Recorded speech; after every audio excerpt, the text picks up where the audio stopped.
नमस्कार मित्रों, स्वागत है आप सभी का। आज हम बात करने वाले हैं कुंडली के 9वें भाव में केतु का क्या प्रभाव रहता है। 9वें खाने के बारे में विस्तार से चर्चा करेंगे कि केतु यहाँ पे जब अच्छे होते हैं क्या प्रभाव देते हैं, जब वह बुरे होते हैं तब क्या प्रभाव देते हैं। इससे पहले हमने हमारे चैनल के ऊपर 1 से लेकर के 8वें भाव तक केतु का क्या प्रभाव है उसके बारे में वीडियोज़ बना रखी हैं, और उसके साथ ही केतु के बारे में एक स्पेसिफिक वीडियो है जिससे आप यह जान सकते हैं कि केतु हमें क्या क्या प्रभाव देते हैं, क्या अच्छा प्रभाव देते हैं, क्या बुरा प्रभाव देते हैं। उसको आप अवश्य देखिएगा।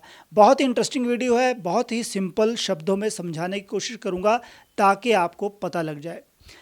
कोई भी ग्रह जब उसकी महादशा आती है, अंतर्दशा आती है, प्रत्यंतर दशा आती है या फिर वर्ष फल में वह उसी भाव में आता है जिस भाव में आपके बर्थ चार्ट में विराजमान था, ऐसा प्रभाव उसके खाने के अनुसार आता है। बाकी तो संपूर्ण कुंडली का विश्लेषण करने के बाद ही पता चलता है कि कौन से ग्रह कैसा प्रभाव दे रहे हैं, मगर यह जो चीज़ है, यह जो वीडियो है आपकी सामान्य जानकारी के लिए है। अगर आपके साथ ऐसी घटनाएं हो रही हैं या होता है तब आपको पता होना चाहिए कि यह आपके केतु का प्रभाव है, क्योंकि कुंडली में जो ग्रह प्रबल होगा, जो अच्छा होगा, वह अपना प्रभाव जो है सदैव देगा, और जब वह बुरा होगा, जब उसका दांव चलेगा, वह अपना बुरा प्रभाव भी तभी देगा। और इस वीडियो को आप ध्यान से देखिएगा। नए हैं तो कृपया हमारे चैनल को सब्सक्राइब, लाइक और शेयर करना मत भूलिएगा। हमारे चैनल के ऊपर हर महीने का राशिफल होता है। हमने शुरुआत कर रखी है हर महीने का जो न्यूमरोलॉजिकल प्रेडिक्शंस है उसको डालने की कोशिश हम करते हैं कि उसको भी डालें। हमने सितंबर का डाल रखा है, उसको आप अवश्य देखिएगा अगर आप सितंबर से पहले हमारी वीडियो को देख रहे हैं। राहु से संबंधित भी काफ़ी अच्छी वीडियो है। हम कोशिश करते हैं कि आपको जागृत करें, आपको समझाएं, आपको गाइड करें ताकि आपको पता लग सके कि ज्योतिष क्या है या फिर ग्रहों का प्रभाव क्या पड़ता है। आगे बढ़ते हैं, देखते हैं 9वें भाव में केतु का क्या प्रभाव रहता है।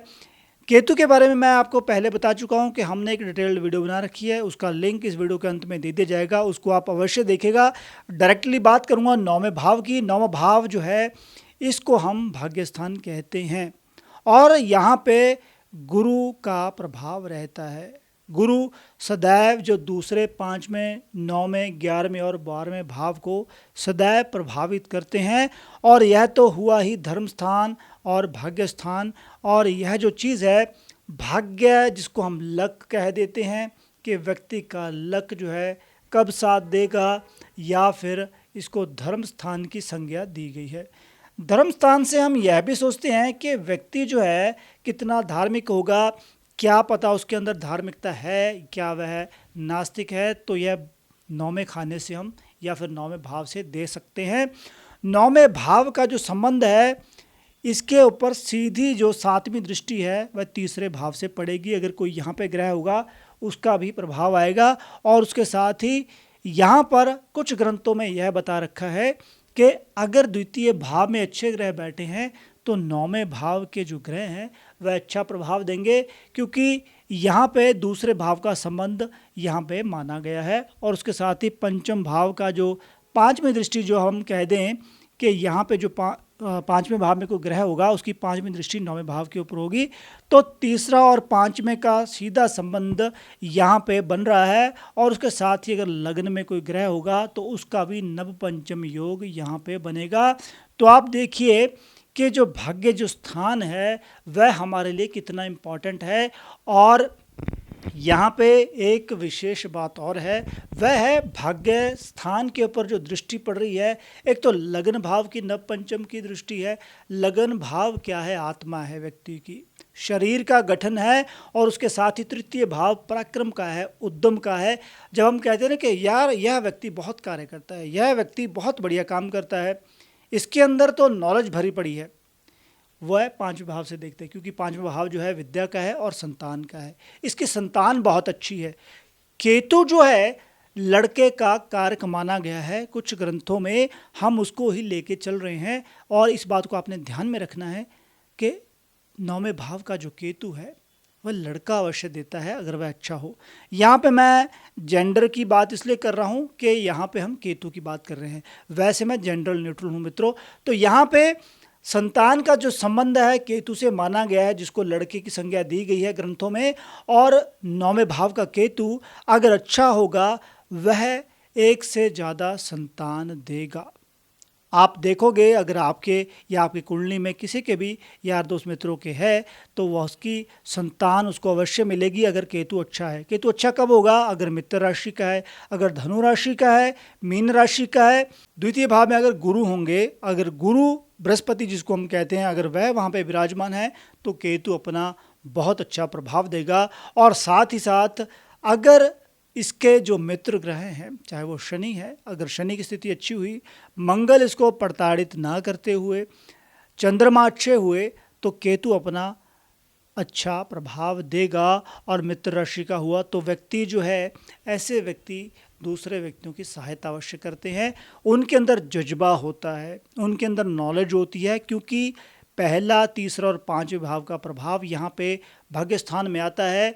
व्यक्ति पराक्रमी होता है। मैं सिर्फ आपको समझाने की कोशिश कर रहा हूँ, सिर्फ मैं आपको एक गाइडेंस प्रदान कर रहा हूँ कि केतु जो है जब अच्छा होगा यह चीज़ें देगा, बल देगा, शौर्य देगा, संतान देगा।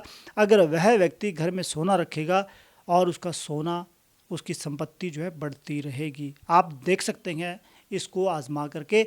ऐसा व्यक्ति ऐसा हिम्मती होगा, उसकी संतान भी वैसी ही हिम्मती होगी, बलशाली होगी, पराक्रमी होगी। और ऐसे व्यक्ति अपने निज उद्यम के द्वारा नई बुलंदियों को छू लेते हैं।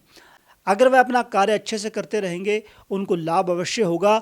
और ऐसे काम जिनको करके उनको खुशी मिलती है, उनका मन करता है, पारंपरिक काम हो गए, कोई ऐसे दस्ती काम हो गए, उनमें उनको बहुत ज़्यादा लाभ जो है अवश्य ही यहाँ पे प्राप्त होगा। तो केतु का बहुत अच्छा प्रभाव है 9वें भाव में, क्योंकि यह केतु के जो गुरु हैं, गुरु बृहस्पति का भी है, और गुरु और केतु का जो संबंध होता है वह काफ़ी हद तक अच्छा होता है, न्यूट्रल होता है।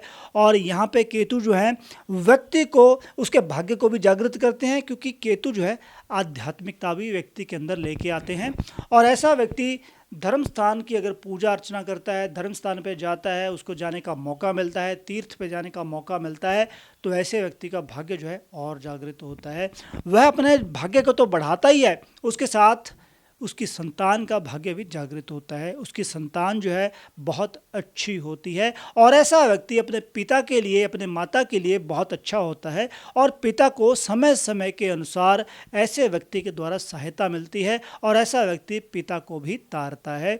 यह समझिए कि गुरु की संज्ञा कई ग्रंथों में पिता से ली गई है। तो केतु अगर अच्छे होंगे तो पिता के लिए बढ़ोतरी का कारण होंगे। और जो टेंडर एज है बच्चे की, जो 15 से पहले है, उसमें भी वह अपने पिता को लाभ देगा। फिर अगर हम, जिसको हम टीनेज बोल देते हैं, टीनेज के बाद का जो समय है, जो 25 से पहले का है, उसमें वह अपने पिता को लाभ देगा। उसके बाद 25 का डबल कर लें तो 50 से पहले वह अवश्य ही अपने पिता को लाभ देगा। और ऐसी संतान अपने पिता को भी तारती है, माता के लिए भी अच्छी है। मगर यहाँ पे मैं एक स्पेसिफिक बात और कहूँगा कि ऐसे व्यक्ति का आशीर्वाद, यह बहुत इंपॉर्टेंट चीज़ है। चाहे आपको सुनने में थोड़ी अटपटी लग सकती है, मगर ऐसे व्यक्ति का आशीर्वाद लोगों को तारता है। मैं इसको ज़्यादा एलेबोरेट नहीं करूँगा, क्योंकि इसको कई लोग गलत भाव में ले सकते हैं। मैं सिर्फ आपको इतना कहूँगा कि अगर आपके 9वें भाव में केतु हैं तो आपको सदैव ही दूसरों को अच्छा आशीर्वाद देना चाहिए। दूसरे व्यक्तियों के लिए आपको अच्छा सोचना चाहिए। अगर कोई व्यक्ति आपके साथ बुरा करता है, उसको उसका फल अवश्य मिलेगा, मगर आप अपनी मन से, अपने कर्म से किसी को दुखी ना करें। यह आपके लिए बहुत ज़्यादा इम्पॉर्टेंट है। यह धर्म का स्थान है। केतु जो है वह दरवेश की संज्ञा में भी आते हैं। केतु जो है किसी का बुरा जो है जल्दी जल्दी नहीं करता। तो इसलिए मित्रों, अपने केतु को अच्छा बनाइए। अगर आप अच्छे होंगे तो आपकी संतान अच्छी होगी।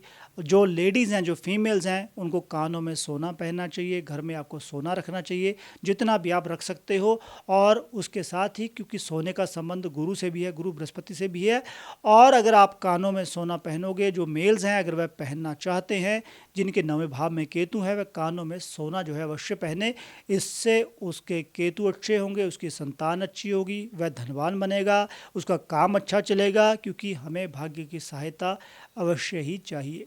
जहाँ पे कर्म हारता है वहाँ पे भाग्य व्यक्ति की सहायता करता है। तो अगर केतु यहाँ पे नीच हुए, और यहाँ पे अगर चंद्रमा केतु के साथ विराजमान है, अगर मंगल विराजमान है, चाहे वो तृतीय भाव में है, चाहे वो भाग्य स्थान में केतु के साथ बैठे हैं तो भाई केतु यहाँ पे गड़बड़ करेगा।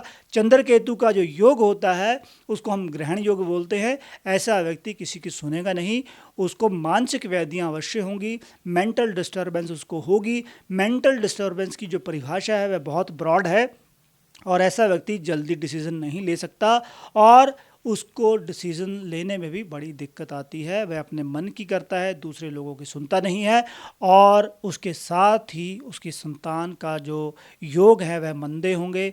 लड़के की जो संज्ञा है, अगर उसके चार्ट में केतु अच्छा नहीं है, अगर वाइफ का या आपके जो मेल पार्टनर है अगर उनके कुंडली में ग्रहों की दशा अच्छी नहीं है तो आपकी कुंडली के अनुसार केतु अगर गलत है तो संतान के योग मंदे होंगे, जिसको हम लड़के की परिभाषा कहते हैं। उसके साथ ही अगर चंद्रमा यहाँ पे पीड़ित हुए तो माता की सहायता या फिर माता को भी प्रॉब्लम होगी, माता के साथ संबंध जो है अच्छे नहीं रहेंगे, माता को कष्ट होगा और आपको कष्ट होगा क्योंकि चंद्रमा जो है माता का कारक है, सीधे तौर पर मैं आपको बता रहा हूँ। और उसके साथ ही पिता के लिए भी संबंध आपके अच्छे नहीं रहेंगे। उसके साथ साथ ही ऐसा व्यक्ति चिड़चिड़ा होगा, वह गलत कार्य करने में संलग्न हो सकता है, वह चोर फरेबी हो सकता है। एक तरह के जो लोग डाकू नहीं करते, जो नेगेटिव पीपल होते हैं, ऐसे व्यक्ति वह बन जाएंगे। धार्मिक कार्य नहीं करेगा, धर्म में आस्था नहीं होगी। ऐसी कई सारी चीज़ें हैं जो केतु यहाँ पे विराजमान होकर के देते हैं। बाकी मित्रों, इस वीडियो में मैं समझता हूँ इतना ही एलैबोरेट करना अच्छा रहेगा। बाकी जल्दी मिलेंगे नई वीडियो में, तब तक के लिए मैं आपको यही कहूँगा कि हमारे चैनल को सब्सक्राइब, लाइक और शेयर करना मत भूलेगा। चैनल के ऊपर जो और भी कई प्रकार की वीडियोज़ हैं आपका मार्गदर्शन अच्छा करेंगे, उनको आप अवश्य देखिएगा। हमारे चैनल को ज़्यादा से ज़्यादा सपोर्ट कीजिए, प्यार दीजिए अपना। जल्दी मिलेंगे नई वीडियो में, तब तक के लिए नमस्कार, धन्यवाद।